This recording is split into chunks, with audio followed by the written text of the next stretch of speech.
Assalamualaikum Sobat Football United. Ringan amatiran ala gue. Semoga Sobat Football United sehat-sehat selalu, sehat-sehat sekeluarga, selalu dalam lindungan Allah, lancar-lancar terus usaha positifnya ya. Oke, kali ini gue ingin membahas. Jadi di salah satu wawancara di televisi di Belanda ya, ada hal yang menarik yang ingin gue angkat di sini, yaitu adalah dengan Casemiro. Yes, dengan Casemiro. Kenapa? Karena Nordin Amrabat yang merupakan saudara dari Sofyan Amrabat ini mengatakan di salah satu acara televisi di Belanda ya, bahwa Casemiro ini tidak cedera di final Piala FA.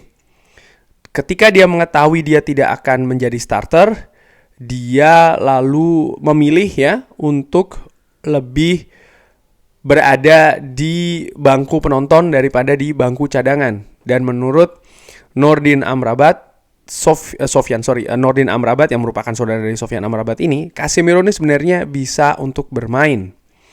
Tapi setelahnya dia di Twitter atau di X ya, dia mengatakan kalau dia seperti kayak meralat apa yang dikatakan di interview tersebut,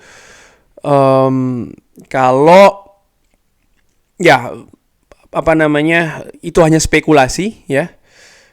Dikatakan terkait dengan Casemiro tersebut itu hanya spekulasi, bahwa motivasinya hanya ingin melindungi saudaranya yang ya tentu saja berada di atas lapangan dan ingin bekerja keras pada saat itu. Dan kata-katanya ini dikeluarkan dari konteks dan tidak ada niatan ya untuk membuat situasi bahwa ya ada seorang pemain yang memilih untuk tidak bermain. Dan dia juga mengklarifikasi terakhir bahwa dia sebenarnya tidak mengetahui apa yang terjadi hari tersebut. Jadi ya itu yang ingin diklarifikasi oleh Nordin Amrabat. Ini menarik situasi dengan Casemiro ya, dimana memang di salah satu artikel di The Athletic yang pernah gue sampaikan juga di video ini di channel Football United ini ya, di sebuah video, bahwa terkait dengan taktik ataupun juga cara dari Erik ten Hag ya, taktikal dan juga non taktikal, mempersiapkan menghadapi Manchester City, termasuk juga dari sisi teknis ya, dari sisi strategi, dengan lebih memilih Sofyan Amrabat. Dan ini juga sudah ditunjukkan bukan hanya di lapangan latihan, tapi juga di beberapa pertandingan terakhir, utamanya termasuk juga pertandingan menghadapi Newcastle. Dan setelahnya bahwa memang Sofyan Amrabat yang lebih dipilih untuk dimainkan di posisi gelandang jangkar, gelandang bertahan, dibandingkan dengan seorang Casemiro. Dan indikasi-indikasi tersebut memang menunjukkan ya, dari artikel itu yang gue baca, bahwa memang Casemiro ini tidak akan menjadi starter, lebih memilih untuk Sofyan Amrabat. Semakin jelas di hari Jumat, tapi ternyata Casemiro secara mendadak menginformasi kalau ya dia tidak bisa bermain ya, absen, sehingga Sofyan Amrabat lah yang dipilih, dan itu sudah jelas. Dan Casemiro bahkan tidak berada di bangku cadangan. Setelah final yang dimenangkan oleh Manchester United, memang sempat juga gue baca situasi yang mengatakan atau mengabarkan bahwa ada clash ya kan, terkait dengan Casemiro dan Erik ten Hag. Apakah ini betul atau tidak, ini masih rumor dan juga spekulasi. Dan saat ini ataupun tadi malam lebih tepatnya, Nordin Amrabat mengatakan ya hal yang hampir sama, sekali lagi hampir sama dengan apa yang dikatakan oleh The Athletic. Nah, ini bagaimana? Ya, menurut gua musim ini memang musim yang sulit bagi Casemiro, bahwa dia mengalami cedera ya, sering dia cedera, waktu bermainnya pun juga tidak sebanyak musim lalu, dan ada penurunan penampilan permainan ya, ada beberapa kesalahan, blunder yang dimainkan oleh Casemiro. Bahkan blunder-blunder tersebut atau kesalahan-kesalahan tersebut ini berujung pada kebobolan gawang dari Andre Onana ya kan. Ini tentu saja hal yang tidak dipandang sebagai hal yang positif dari sisi fans, termasuk juga gue. Sehingga cukup banyak suara-suara yang mengatakan ya Casemiro mungkin sudah habis, Casemiro mungkin sudah sebaiknya untuk dilepas, dijual. Dan dari Fabrizio Romano juga menginformasikan bahwa pihak dari Saudi Pro League ini secara konsisten, bahkan kalau tidak salah dari musim panas tahun lalu pun juga demikian ya, bahwa memang Casemiro ini selalu dihubung-hubungkan dengan klub dari Saudi Pro League. Artinya memang klub dari Saudi ini menginginkan untuk mendatangkan Casemiro. Yang terbaru sempat gue juga bahas di video sebelumnya bahwa ada kemungkinan tawaran dari Al Nassr, klub dari Cristiano Ronaldo juga, dan angkanya pun fantastis, lebih tinggi daripada angka ketika Manchester United mendatangkan Casemiro di Old Trafford. Nah, menarik juga kalau gue tarik lagi situasi Casemiro berada di Manchester United. Ini kan memang dia bukan menjadi pilihan utama 2 musim yang lalu. Artinya di musim panas ketika Erik ten Hag pertama kali datang ke Manchester United, di mana pada saat itu manajemen klub ini menghabiskan cukup banyak waktu untuk berusaha mendatangkan Frankie de Jong yang pada akhirnya tidak bisa dihadirkan di Old Trafford. Lalu musim bergulir, lalu ada kekacauan di lini tengah, lalu diputuskanlah mendatangkan Casemiro. Dan ketika Casemiro didatangkan, menurut gue memang situasinya panic buying ya, karena walaupun ada analisa, tentu saja ada rekomendasi dari internal timnya Manchester United, tapi bagaimana proses tersebut ini terjadi secara tiba-tiba.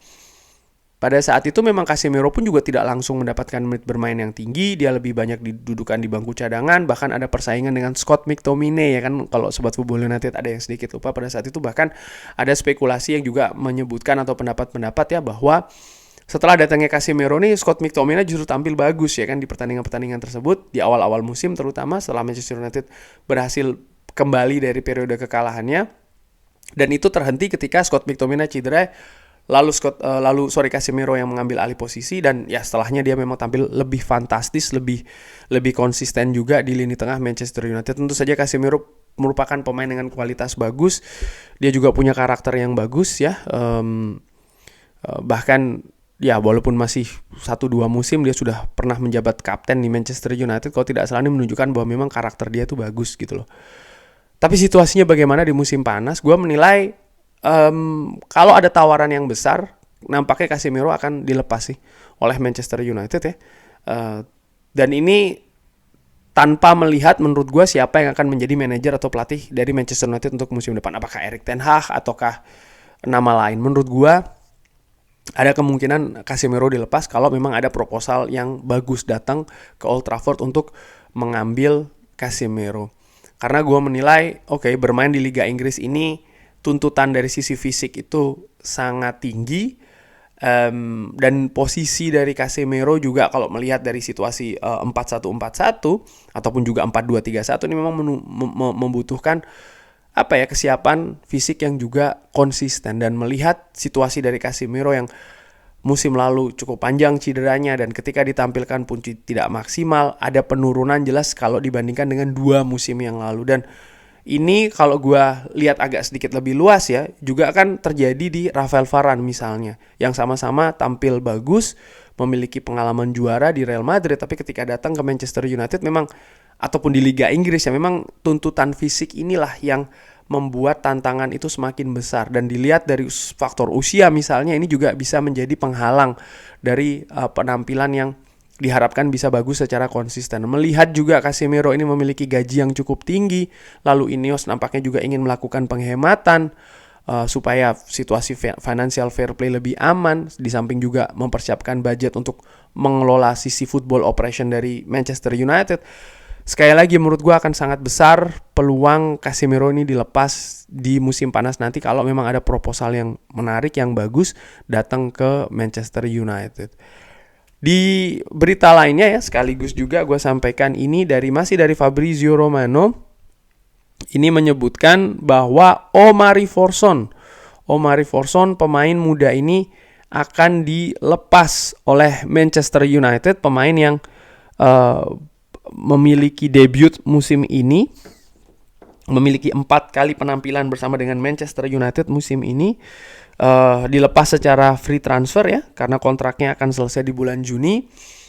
Ya menurut gue ini tentu saja sebuah hal yang mungkin tidak bagus ya, dan secara emosional tentu saja banyak fans yang menilai kalau ada pemain muda yang dilepas ini juga hal yang disayangkan. Tapi di sisi lain juga ini kan melihat bagaimana visi ataupun juga keinginan tujuan dari pemain itu sendiri. Misalnya Omari Forson yang berposisi di penyerang ya, baik itu sayap maupun penyerang tengah. Dan kalau melihat situasi di Manchester United saat ini kan memang cukup padat.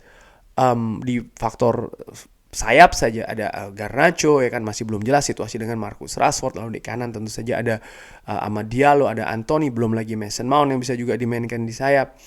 Ini memang persaingannya sangat keras sekali, sangat sulit ya kan.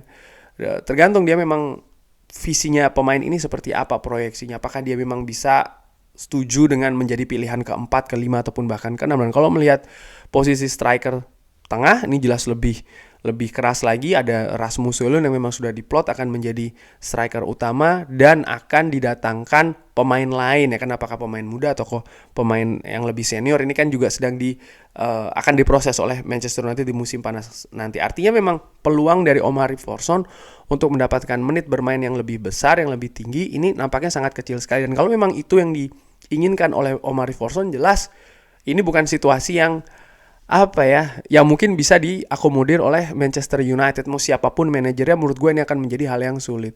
Di sisi lain, tawaran-tawaran dari luar seperti yang dikatakan oleh Fabrizio Romano, baik itu dari Inggris, Eropa maupun dari luar Eropa, ini juga ada untuk Omari Forson. Dari hal tersebut ya, mungkin ini jalan tengah dari kedua belah pihak ya, baik dari pihaknya Omari Forson maupun juga dari Manchester United. Gue tentu saja harapkan sebagai mantan pemain Manchester United supaya dia juga bisa sukses di klub manapun. Dan ini juga bukan sesuatu hal yang menurut gue extraordinary ataupun juga hal yang luar biasa, karena keluarnya pemain muda di klub ini memang sangat sering terjadi. Omari Forson tentu saja bisa menembus tim utama dari Manchester United, menunjukkan dia punya potensi. Tapi tentu saja kalau dibandingkan dengan pemain-pemain lain seperti kayak Garnacho, seperti kayak Kobbie Mainoo misalnya, dia belum ada di tahap seperti itu ya, belum ada. Dan tentu saja tim dari Akademi Manchester United, tim muda juga sudah memberikan rekomendasinya, sehingga akhirnya keputusan inilah yang diambil oleh Manchester United. Good luck buat Omari Forson di petualangan barunya nantinya. Sekian dulu Sobat Football United, terima kasih sudah menyaksikan. Jangan lupa like, subscribe. Wassalamualaikum warahmatullahi wabarakatuh. Thank you.